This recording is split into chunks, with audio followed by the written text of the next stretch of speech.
Landela umama sisi niyaleya ndithi.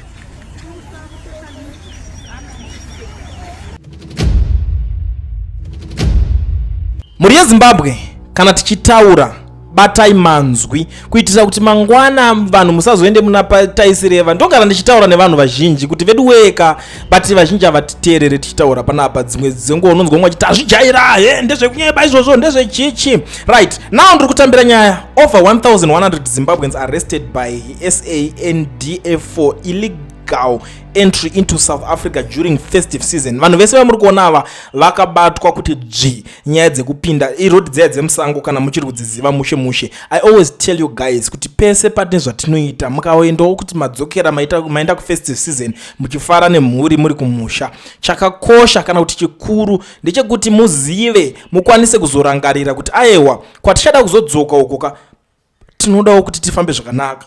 Mungotorawo mapepa ekufambisa, tsamba ekufambisa naye. Ndo patinozogara tichitaura. Ndinonzwa mumwe achiti isusu zvamunotaura zvepolitics kana zvematongerwo enyika tinei nazvo nekuti isusu tinenge tichida kutsvaga kurarama. Nyaya iyoyo inobva yadzoka futi yobata imimi muri kupinda zvisiri pamutemo, munenge muchipinda nekusango pakuti chatotadzisa kuti muende kunotora mapepa. It is because of mari yacho iri kutoreswa mapassport yakawandisa $170. It's a lot of money kune vazhinji vari kutadza kana kuti vari kukundikana kuiafford. Ndo paipe patine tichitaura kuti senyika tikataura ne one voice tikawirirana tinogona kubudirira. Senyika tikataura tese takaonesana kuti apa chakati chaitwa ichi chakaipa, poshaya vanozoenda nerweseri vachinyengedzwa nemapolitician, zvinhu zvinoenda kumberi. For example, dai passport yaiita $53 semazuva ese, handifunga kuti mukore uno pangadai pachiri nemunhu anoonekwa achipinda nekusango sezvinhu zvandiri kuona zviri kuitika apa. Handifungidzire kuti zvinhu zvakadaro zvingadai zvichiitika futi, but zviri kuitika izvezvi because pari kunzi vanhu havatorina mari yacho kuti uiafforde. Ndoiziya life yemujoni uchishanda uchienda, vamwe vanoenda vanenge vari pamamarkets vachinotsvaga mabasa acho kuti ubatanidze mari yekuti uchadzokera wozodai yeseyo ka1. Zvinhu zvakaomera vazhinji handiti. Saka ndo patiri tichitaura kuti patinotaura batai manzwi, patinotaura kuti panoda kuti padai so heyo solution inenge iripo.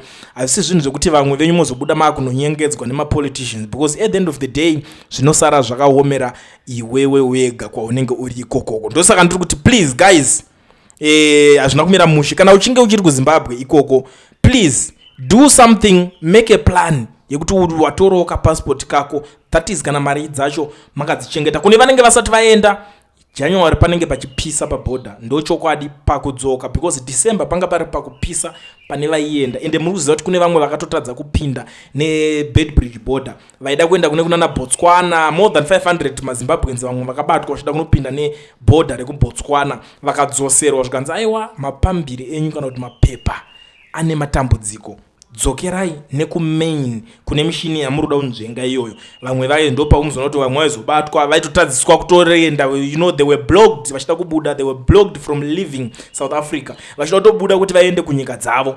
Vaitobatwa vachenza hamusi kudzokera kunyika dzenyu idzodzo, yatipedzerane kuti mukwanise kubuda zvakanaka. Ndo painonetsera nyaya dzacho. Kumamwe maborders vaingoti hatikwanise kuprocessa zvinhu zvenyu izvi, ende munobuda nekuBedbridge border. Paunobuda nekuBedbridge border munosvika kuya ndo vamwe pavainzi varambirwa kudipacha kuti abude.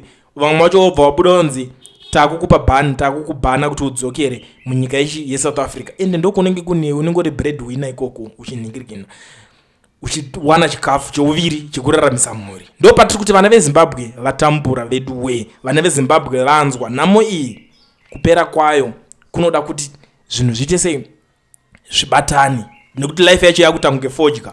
Kuti uchiti uko zvimapepa zvacho zviri kunetsa wakarumwa kuno uku wakapiswa kune moto, uruda unoona mafamilies vamwe vanenge vakasiya mhuri, vana unofara nehama neshamwari mufestive imomo. Ndo panenge pachisanganwa nemaproblems akaita sewaya. Saka ndo patiri kuti vedu zvinhu hazvina kuita se kumira zvakanaka. So this is the current situation yekubatwa ku1100 maZimbabweans vanga vari kuda kudzoka munyika. Asi matambudziko aripo ndo andakuudza kuti vazhinji ndo vanenge vakapuwa mabhani kuti achidzoka nepaya panje zvaakutonetsa, akungotsvagawo plan B nekuti azviite kuti vanhu varasikirwe nemabasa avo. Most of these guys they can't afford to lose their jobs because ndo panobva cheuviri, ndo panoita se panoraramisa mhuri. So ndo update ndinayo. Saka ndisandaenda zvangu ndiganda ngoshandisa mukana kuzivisana nemi. Kana uchingori muSouth Africa uchida kuregisterwa company nekuvhurirwa FNB business account usina work permit kana kuti start permit but uine passport iri valid, it's possible through company inonzi education research. Vabate mutaure navo vakubatsirei vakuregisterei macompany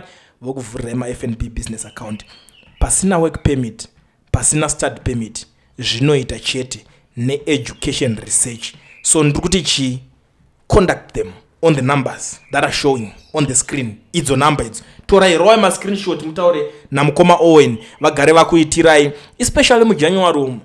Aiwa vanoda kutotanga gore vakatotanga kutoregister kana kuti wanga wagara wakaisa kamari kako pakanaka gara waita ende muJanuary umu zvinhu zvacho kunenge kusina queue rakanyanya, zvinhu zvako inototanga kufona cheko.